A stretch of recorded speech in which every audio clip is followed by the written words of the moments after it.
नमस्कार, मैं प्रद्युमन जोशीला।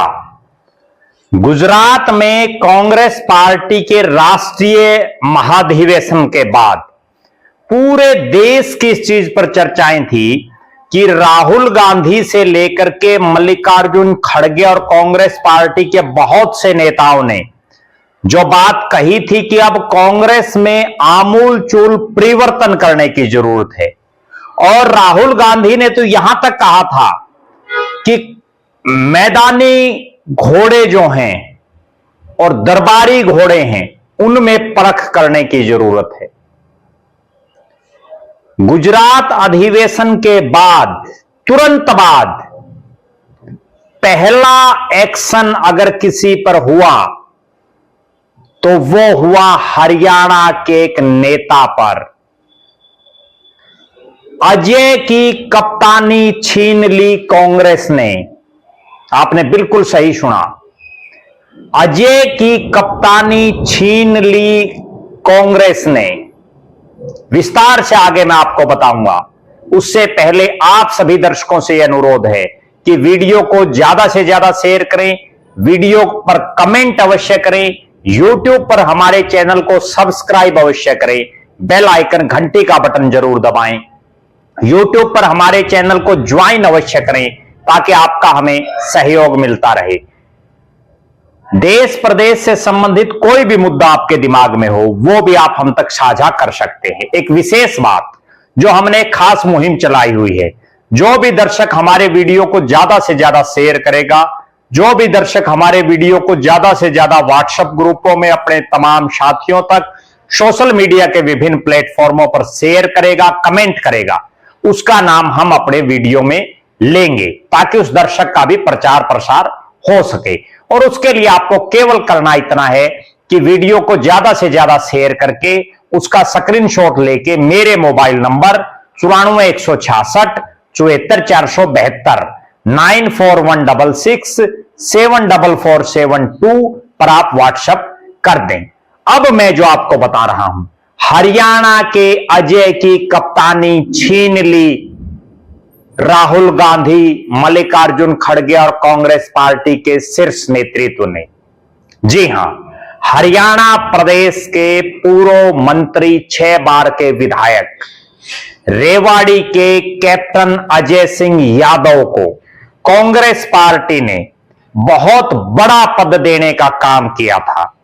फरवरी 2022 को उस समय के राष्ट्रीय अध्यक्ष या राष्ट्रीय चेयरमैन जिसको कह सकते हैं, ओबीसी डिपार्टमेंट के, ओबीसी डिपार्टमेंट एआईसीसी का जो है अखिल भारतीय कांग्रेस कमेटी का, उसके उस समय के राष्ट्रीय अध्यक्ष ताम्रध्वज साहू से को हटा करके हरियाणा के कैप्टन अजय सिंह यादव को राष्ट्रीय अध्यक्ष बनाया गया और उनको जिम्मेदारी दी गई कि ओबीसी समाज को कांग्रेस पार्टी के साथ जोड़ा जाए, ओबीसी समाज में कांग्रेस पार्टी की पैठ बनाई जाए, वहां मतदाताओं को तैयार किया जाए कि वो कांग्रेस पार्टी के पक्ष में वोटिंग करें, पक्ष में माहौल बनाएं।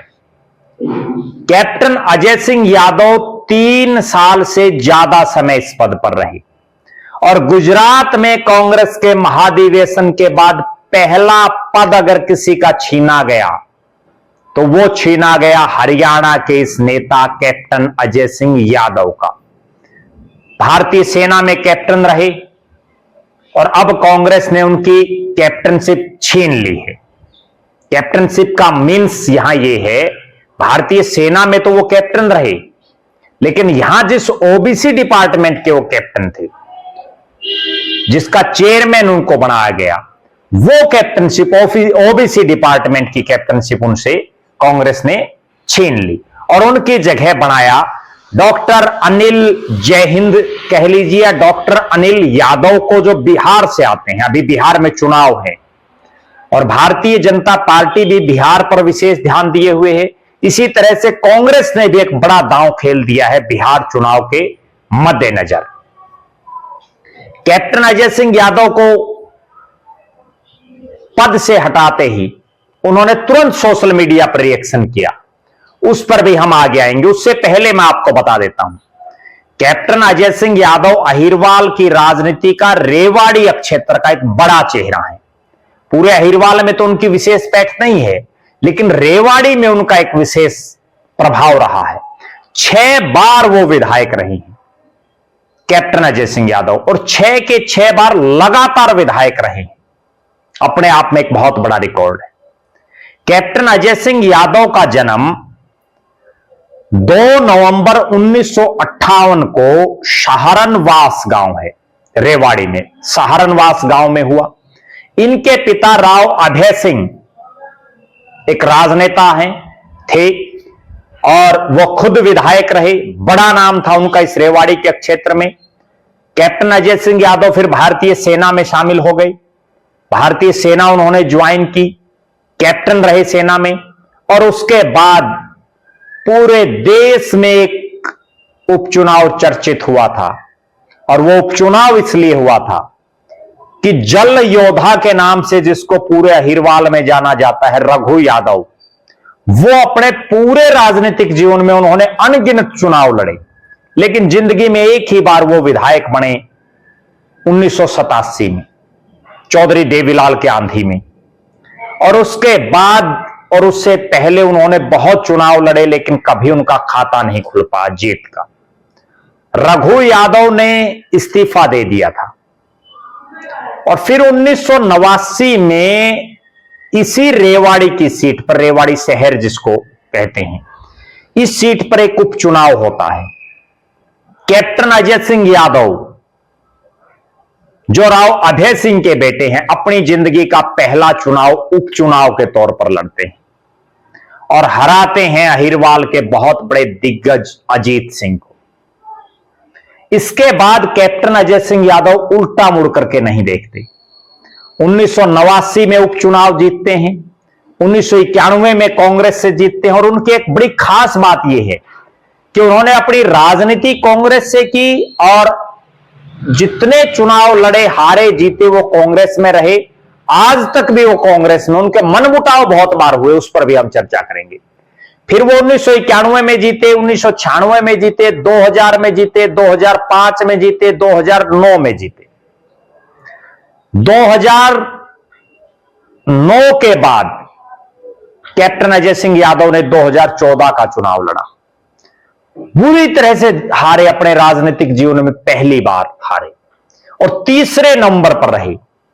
बीजेपी के रणधीर सिंह कापड़ीवास ने उनको हराया और इस रेवाड़ी जिसमें शहर आता है, इस सीट पर इंडियन नेशनल लोकदल, जिसको शहरों में बहुत मजबूत नहीं माना जाता, उसके प्रत्याशी सतीश यादव दूसरे नंबर पर रहे और कप्तान अजय सिंह यादव 3 नंबर पर चले गए। फिर उन्होंने लोकसभा का चुनाव लड़ा, गुड़गांव लोकसभा से, वो भी हार गए राव इंद्रजीत सिंह के मुकाबले। यानी 2009 के बाद कैप्टन अजय सिंह यादव ने जो भी चुनाव लड़े, विधानसभा, लोकसभा, वो हारते गए। फिर उन्होंने चुनावी राजनीति में अपने को बैकड्रॉप करके अपने बेटे चिरंजीव राव को राजनीति में उतारा। चिरंजीव राव हरियाणा में युवा कांग्रेस के प्रदेश के अध्यक्ष भी रहे हैं। 2019 में पहला चुनाव लड़ा और विधायक बन गए। 2024 में चिरंजीव राव भी चुनाव हार गए, जब कांग्रेस की इतनी आंधी बताई जा रही थी, और चुनाव जीते पिछली बार जो कोसली के विधायक थे लक्ष्मण सिंह यादव, जिनका रेवाड़ी में कोई प्रभाव नहीं था, उसके बावजूद चिरंजीव राव चुनाव हार गए। तभी से कैप्टन अजय सिंह यादव की उल्टी गिनती शुरू हुई। कैप्टन अजय सिंह यादव चौधरी भूपेंद्र सिंह हुड्डा जब मुख्यमंत्री बने तो बड़े पावरफुल महकमों के वो मंत्री थे, बहुत पावरफुल। और हुड्डा साहब को भी राव इंद्रजीत के पैरेलल कोई नेता हिरवाल में चाहिए था, तो उन्होंने इंद्रजीत को कहीं ना कहीं डाउन करने के लिए कैप्टन अजय सिंह यादव को पूरी पावर दे रखी थी। लेकिन उस पावर का हश्र यह हुआ कि जो कैप्टन अजय सिंह यादव 1989 से 2009 तक लगातार सब चुनाव जीते हैं और वो मंत्री पावरफुल बनने के बाद 2014 से लगातार हार रहे हैं, केवल एक बार उनका बेटा चुनाव जीता है। खुद भी चुनाव हारे, बेटा भी चुनाव हारा। अब अगर सिलसिलेवार तरीके से मैं आपको बताऊं, कैप्टन अजय सिंह यादव को लोकसभा का चुनाव हारने के बाद कांग्रेस पार्टी ने उनकी अहमियत को समझा और उनको ओबीसी डिपार्टमेंट का ऑल इंडिया का चेयरमैन लगाया गया, नेशनल चेयरमैन, बहुत बड़ा पद, यानी ओबीसी डिपार्टमेंट के वो सर्वे सर्वा बना दिए गए। उसके बाद 3 साल से ऊपर वो रहे। जब विधानसभा के चुनाव में उनका बेटा बुरी तरह से हारा, उसके बाद उन्होंने सोशल मीडिया के माध्यम से कांग्रेस छोड़ने का ऐलान कर दिया, लेकिन कुछ ही समय में फिर पलटी मार ली। पलटी मारने में बड़े माहिर दिखाई दिए, फिर वापस कांग्रेस के गीत गाने लगे। लेकिन चूंकि उनका जो व्यवहार पिछले 4-5 साल से कांग्रेस की शीर्ष नेतृत्व देख रहा है, जब लोकसभा के चुनाव थे, हरियाणा प्रदेश के उस समय के प्रभारी राष्ट्रीय महासचिव दीपक बाबरिया ने एक ऐलान किया कि जिसको भी लोकसभा की टिकट कांग्रेस से चाहिए वो अपना आवेदन करे। बिल्कुल फ्री आवेदन था, सब ने, बड़े बड़े नेताओं ने आवेदन किए, लेकिन कैप्टन अजय सिंह यादव ने बड़ा प्रश्न खड़ा किया कि अगर हम जैसे इतने बड़े नेता भी आवेदन करेंगे तो फिर क्या फायदा। आवेदन नहीं किया और कह दिया कि मैं इस तरह से आवेदन की हुई टिकट नहीं लूंगा। जो ही चुनाव नजदीक आया, जैसा मैंने कहा कि पलटी मारने में बड़े माहिर हैं, फिर पलटी मारी और कांग्रेस टिकट के लिए प्रयास शुरू कर दिए। लेकिन चौधरी भूपेंद्र सिंह हुड्डा ने अपने खास मित्र फिल्म अभिनेता राज बब्बर को टिकट दिला दी। हुड्डा साहब भी हर राजनेता पर बड़ी निगाहें रखते हैं। कैप्टन अजय सिंह यादव अनाप शनाप बयानबाजी करते रहे। भूपेंद्र सिंह हुड्डा के खिलाफ भी कई बार बोल देते थे, इशारों इशारों में। उसके बाद, हार के बाद भी वो लगातार बोलते रहे। फिर आता है नगर निगम का चुनाव, नगर परिषदों का चुनाव, नगर पालिका का चुनाव। उसमें भी वो कहते हैं कि जो प्रत्याशी उतारे गए हमारे क्षेत्र में, उसमें मेरी राय नहीं ली गई। यहां भी उन्होंने बड़ी कड़वी नाराजगी दिखाई। और जिस तरह से राहुल गांधी गुजरात के महाधिवेशन में बोले और उससे पहले भी उन्होंने एक बयान दिया कि कांग्रेस में बहुत बड़ा परिवर्तन करने की जरूरत है,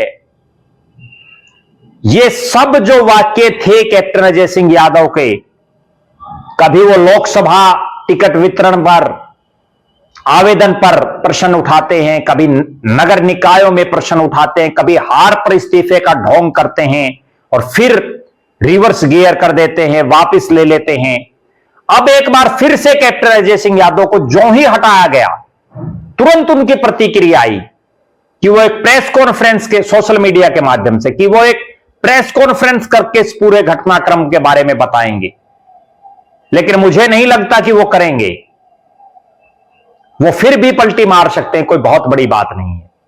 आपको ध्यान होगा, अभी पीछे ही नौवा विधानसभा क्षेत्र के एक नेताजी हैं जिनको कांग्रेस ने टिकट दी। उन्होंने भी बड़ी बड़ी बातें सोशल मीडिया पर लिखी और कहा कि वो प्रेस कॉन्फ्रेंस करके बताएंगे हरियाणा में कांग्रेस को किसने हराया। सबको इंतजार है, आज तक उनकी वो प्रेस कॉन्फ्रेंस नहीं हुई। हालांकि उन्होंने एक प्रेस कॉन्फ्रेंस की, लेकिन इस विषय पर वो कुछ नहीं बोले। नेता एक बार तो आवेश में आकर के कोई भी चीज लिख देता है, लेकिन फिर जब ठंडे दिमाग से सोचता है तो यह अंदाजा लगता है कि कैप्टन अजय सिंह यादव को कांग्रेस ने क्या क्या नहीं दिया। उनको इतनी बार टिकट देकर के विधायक बनाया, 6 बार 7 बार टिकट दी कांग्रेस पार्टी ने उनको एमएलए की, खुद को 2 बार उनके बेटे को कांग्रेस की टिकट दी, 1 बार गुड़गांव लोकसभा से कांग्रेस ने उनको टिकट दी, बड़े पावरफुल महकमों का मंत्री बनाया, उनके बेटे को युवा कांग्रेस का प्रदेश अध्यक्ष बनाया, खुद को ओबीसी डिपार्टमेंट का नेशनल चेयरमैन बनाया। और बताओ, और पार्टी ने आज तक क्या नहीं दिया। नेता कई बार सोच लेते हैं कि हम ही सब कुछ हैं, लेकिन मैंने ऐसे ऐसे नेता देखे जो एक बार अगर पार्टी छोड़ देते हैं उसके बाद उनकी राजनीति छिन्न भिन्न हो जाती है, जीरो पर आ जाता है मामला। अब देखना यह है कि जिस रेवाड़ी के अजय सिंह की कप्तानी कांग्रेस ने छीन ली, अब वो क्या फैसला लेते हैं। क्या वो बगावती सुर अपनाते हैं, क्या वो कांग्रेस को छोड़ते हैं, या फिर इसी कांग्रेस में रहेंगे। और मेरा एक चीज और भी मानना है, जिस तरह से 1989 से लेकर के और 2024 तक लगातार कांग्रेस पार्टी इस रेवाड़ी की सीट पर एक तरह से रजिस्ट्री कैप्टन अजय सिंह यादव और उनके बेटे चिरंजीव राव के नाम एक तरह से करवा रखी है कांग्रेस ने, अगर यूं ही रहा, हो सकता है 2029 में या 24 के बाद जब भी चुनाव होगा कांग्रेस पार्टी यहां से अपना प्रत्याशी भी ना बदल दे, क्योंकि बहुत से नेता यहां और कतार में हैं। और राहुल गांधी तो खुद कह रहे हैं कि नए लोगों को मौका मिलना चाहिए, नए लोगों को, सामान्य घरों के लोगों को मौका मिलना चाहिए। आपका क्या मानना है? आप क्या मानते हैं कि कैप्टन अजय सिंह यादव की राजनीति पूरी तरह से खत्म हो चुकी है, या कैप्टन अजय सिंह यादव अपने बेटे चिरंजीव राव के माध्यम से अपनी राजनीति को फिर से जिंदा रख सकते हैं? क्या रेवाड़ी में कांग्रेस किसी नए चेहरे पर दांव लगा सकती है? कौन हो सकता है वो नया चेहरा? ये भी आप कमेंट करके जरूर बताएं कि आखिर कांग्रेस रेवाड़ी की सीट पर कौन सा ऐसा नया चेहरा है जिस पर कांग्रेस पार्टी दांव लगा सकती है, जो कैप्टन अजय सिंह यादव और चिरंजीव राव का कांग्रेस पार्टी के लिए एक विकल्प हो सकता है। इस पर आप अपनी राय जरूर दें, आप जरूर बताएं कि आखिर वो कौन शख्स हो सकता है जो इन दोनों पिता पुत्रों का विकल्प बन सकता है। क्योंकि जिस तरह से इनकी प्रतिक्रिया आई और बीच में इन्होंने कांग्रेस छोड़ने का ऐलान कर दिया था, कुछ भी हो सकता है। मैं एक गजब बात और बताता हूं, सोशल मीडिया पर जो कैप्टन अजय सिंह यादव ने लिखा, वो बड़े एक्टिव रहते हैं, कि उन्होंने पूरे देश में ओबीसी डिपार्टमेंट को मजबूत करने के लिए खूब गए। वो केवल एक बात बताएं, और आप दर्शक कमेंट करके बताएं, देश तो छोड़ दीजिए, हरियाणा प्रदेश बहुत छोटा है और 90 हल्के हैं, और आप हरियाणा से आते हैं कैप्टन साहब, आप 90 हल्कों में भी गए हैं या नहीं गए, यही आप बता दीजिए। और आप दर्शक भी कमेंट करें, क्या पिछले 3.25 साल के अपने लगभग कार्यकाल में कैप्टन अजय सिंह यादव कभी आपके विधानसभा क्षेत्र में आए हैं? और हरियाणा से बाहर के जो दर्शक हमारे से जुड़े हुए हैं वो भी कमेंट करें कि क्या आपके लोकसभा क्षेत्र, आपके जिले, आपके राज्य में कैप्टन अजय सिंह यादव कभी आए हैं कांग्रेस को मजबूत करने के लिए? कोई कार्यक्रम उन्होंने किया है? दूध का दूध और पानी का पानी आपके सामने हो जाएगा। बहरहाल आप लगातार हमारे साथ बने रहें, हमारे फेसबुक पेज को लाइक और फॉलो करें, यूट्यूब पर चैनल को सब्सक्राइब करें, बेल आइकन घंटी का बटन अवश्य दबाएं, यूट्यूब पर हमारे चैनल को ज्वाइन अवश्य करें ताकि आपका हमें सहयोग मिलता रहे। वीडियो को ज्यादा से ज्यादा शेयर करें, कमेंट अवश्य करें। और एक विशेष जो बात है, जो दर्शक हमारे वीडियो को ज्यादा से ज्यादा शेयर कर रहे हैं, अब मैं उनका नाम आपके बीच में बताने जा रहा हूं, और नाम है तरसेम राणा, रामपुर शाहा, हल्का मुलाना, अंबाड़ा। हम तरसेम राणा, रामपुर शाहा, मुलाना, जिला अंबाड़ा का बहुत बहुत धन्यवाद करते हैं। अगले दर्शक आप भी हो सकते हैं, बशर्ते आप वीडियो को खूब शेयर करें, खूब कमेंट करें। बहुत बहुत धन्यवाद। आपका अपना प्रद्युमन जोशीला।